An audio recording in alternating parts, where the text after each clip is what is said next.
On ne m'empêchera pas de continuer à dire ce qui est une vérité. Voilà, être une femme ou être un homme, c'est une réalité biologique, que ça plaise ou non. Les chromosomes XX ou XY sont indépassables. Alors, que ça plaise ou non. Là, on ne parle pas d'une opinion, on parle d'un délit. Si, la transphobie n'est pas une opinion, c'est un délit. Et moi, ce que je déplore devant cette affaire, c'est en l'occurrence d'avoir accordé un prix qui aurait dû être réservé à une femme, à un homme, transgenre qu'il soit. Ça n'est pas le sujet. Donc pour moi, à travers cela, c'est l'effacement qui a opéré sa transition et qui a obtenu son changement d'état civil devant la justice. On ne sera pas d'accord là-dessus. Et moi, ce qui m'inquiète, il ne s'agit pas d'être d'accord. Mais si, il s'agit de respecter la loi. Madame, si je vous dis aujourd'hui que j'ai 65 ans, que je fais une opération de chirurgie esthétique pour avoir des rides, que je fais changer à l'état civil cet âge, que je vous impose d'y croire et de le dire sous peine d'être condamné pour ageophobie, est-ce que pour autant cela est une vérité? Est-ce que j'ai véritablement 65 ans?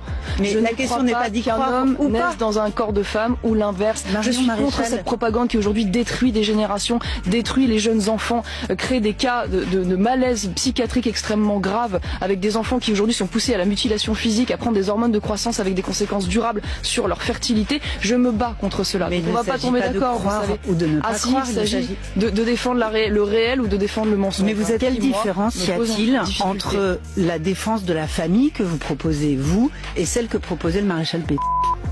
Qu'est-ce que c'est que cette question? Vous voyez, quand j'entends cette question, non, c'est une question. Quand j'entends cette question, je me rappelle pourquoi j'ai envie de privatiser l'audiovisuel public. Vous voyez, ça c'est encore une autre question. Et faire 4 milliards d'économies aux Français, parce que cette question est tellement dingue, voilà, que je n'y répondrai même pas. Voilà, elle est bête, elle est dingue, elle est outrancière. Voilà, proposer une défense de la famille française et de la famille chrétienne. Ah oui, alors parce que excusez-moi, c'est mal de défendre la paternité, la maternité, la dignité des femmes, et vous faites un parallèle avec Pétain. Vous êtes n'importe quoi, excusez-moi. Est-ce que la société a évolué depuis passer à la question suivante. Cette époque-là ou pas? Passer à la question simplement. Excusez-moi, oui, alors les enfants sont toujours faits par des hommes et des femmes. Je suis désolée, c'est peut-être fasciste pour vous.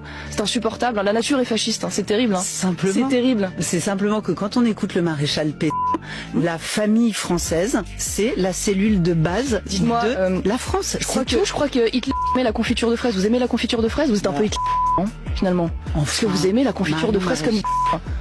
C'est moyen, non? Bon, je vous pose une question sur le RN, mais vraiment, ni perdre la conférence. Franchement, ça me dérange. En plus, vous répondez pas.